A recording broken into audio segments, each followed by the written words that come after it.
at 4:35 in council chambers, and I will first read the statement of the chair.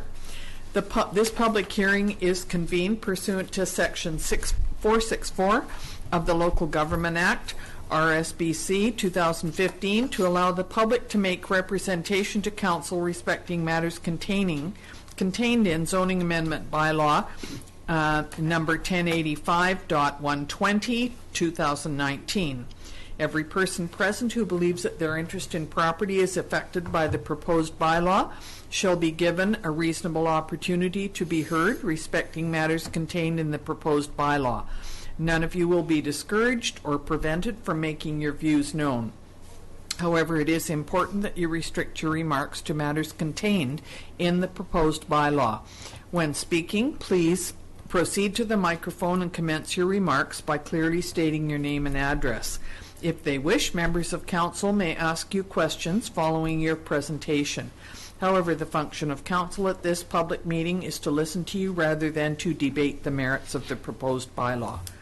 In accordance with the council procedure bylaw, presentations by members of the public shall be limited to a maximum of 5 minutes each.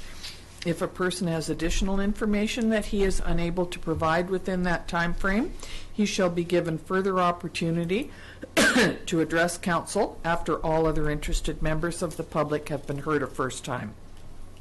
Please refrain from applause or other expressions of emotion during this public hearing so that we may ensure as impartial a hearing as possible. After this public hearing is adjourned, council members will not speak to the public on this matter until the matter has been dealt with at a public meeting. After this public hearing has concluded, council may, without further notice, give whatever effect council believes proper to the representations made at this hearing. And confirmation of advertising and posting requirements.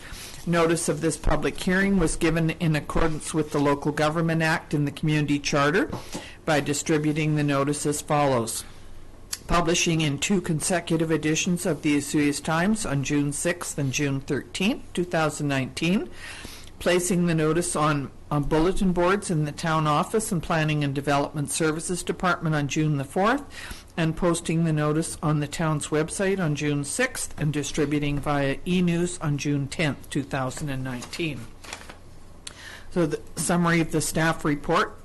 Purpose of this meeting is to seek public input on zoning bylaw amendment number 1085.120 2019, which received first and second readings on June the 3rd, 2019. Zoning Amendment Bylaw proposes to change the zoning from M1 General Industrial to M1 General Industrial Site Specific on property legally described as Lot 8, District Lot 2450S SDYD, Plan KAP 32242, Address 11201, 115th Street. So could I ask Ms. McKay, please, to give the report? Thank you, Mayor McCorduff. So in this case, the applicant is proposing to establish a cannabis operation, that is a production facility, at 11201 115th Street. The subject property is zoned M1 General Industrial. Section 4.8 of the zoning bylaw provides an opportunity for council to consider site-specific rezoning proposals to allow for the production of cannabis. At the time that Section 4.8 was added to the zoning bylaw, the production of cannabis was limited to medical marijuana. As such, the zoning bylaw reflects that terminology. As part of this proposed rezoning and in recognition that recreational cannabis production is now legal, staff recommend that Sections 4.7 and 4.8 of the zoning bylaw also be amended by replacing the term medical marijuana with cannabis operation. And again, the attached proposed zoning amendment includes language to amend those sections. So with respect to this particular proposal on this particular property, the subject property was previously used as an electric motor repair facility, and the proponents are proposing to use the existing building for the production of cannabis, and all production must take place in the building. The building and the uses within the building are required to comply with all provincial and federal regulations. As noted previously in this report, Section 4.8 provides an opportunity for council to consider rezoning applications on a case-by-case and site-by-site basis. With respect to the official community plan, a diverse economy is a cornerstone of a sustainable, resilient community as defined in the OCP. The development of this property as a cannabis production facility allows for a new business to establish and provides a new employment opportunity in our community. Staff have no concerns with the proposed use on this property and are recommending support subject to the outcome of this public hearing. With respect to the community had an opportunity to comment on cannabis grow operations in 2016 when medical marijuana operations were added as a discretionary use to the zoning bylaw with site-specific zoning in the M1 zone. Organizationally, a development permit will be required if changes are made to the exterior of the building, and staff will work with the applicant to ensure that the proposal meets the development permit guidelines as outlined in our official community plan. There are no impacts to the budget associated with this report or this proposal. This item will be placed on a future council meeting for consideration of third reading. With respect to sustainability, town policy for an economically sustainable use includes encouraging a variety of businesses and production facilities to locate in our community. And again, this item will be placed on a future council agenda. Thank you, Mayor McCorduck. Thank you, Ms. McKay.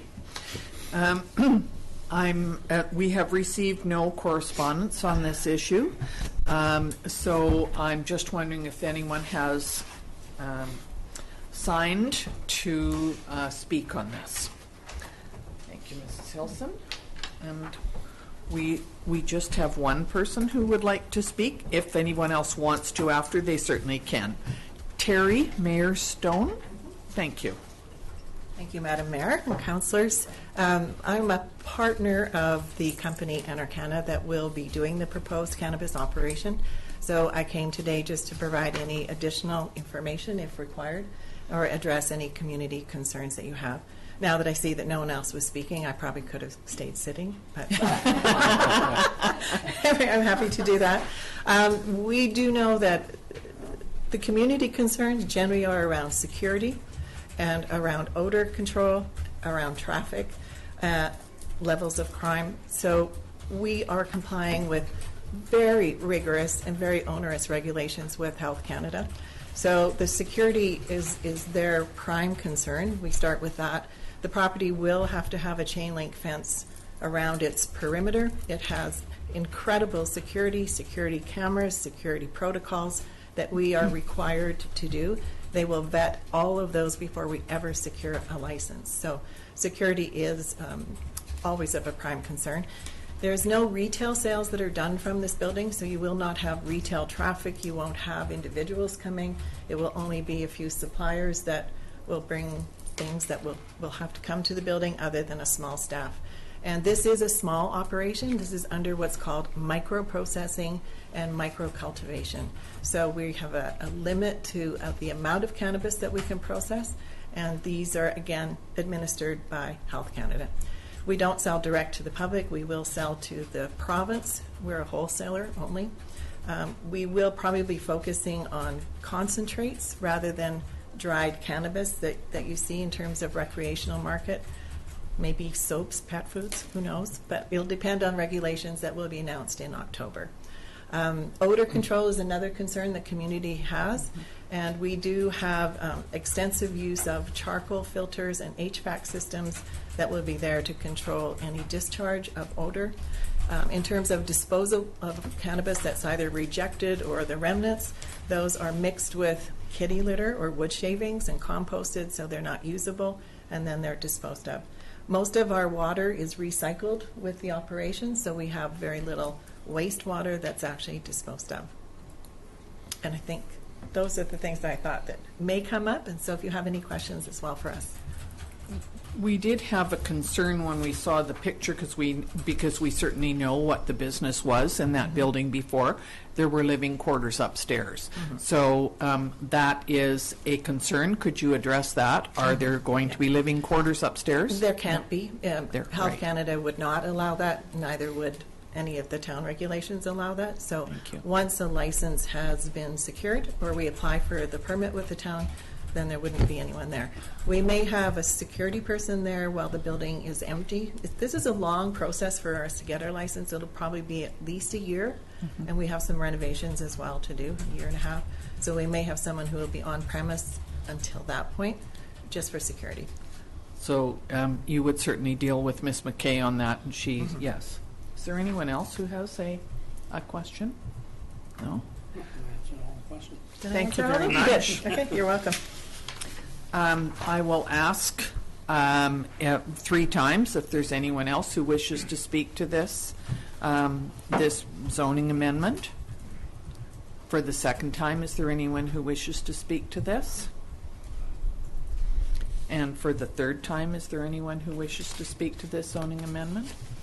Thank you. Hearing none, I will declare the public hearing closed. Thank you very much, everyone.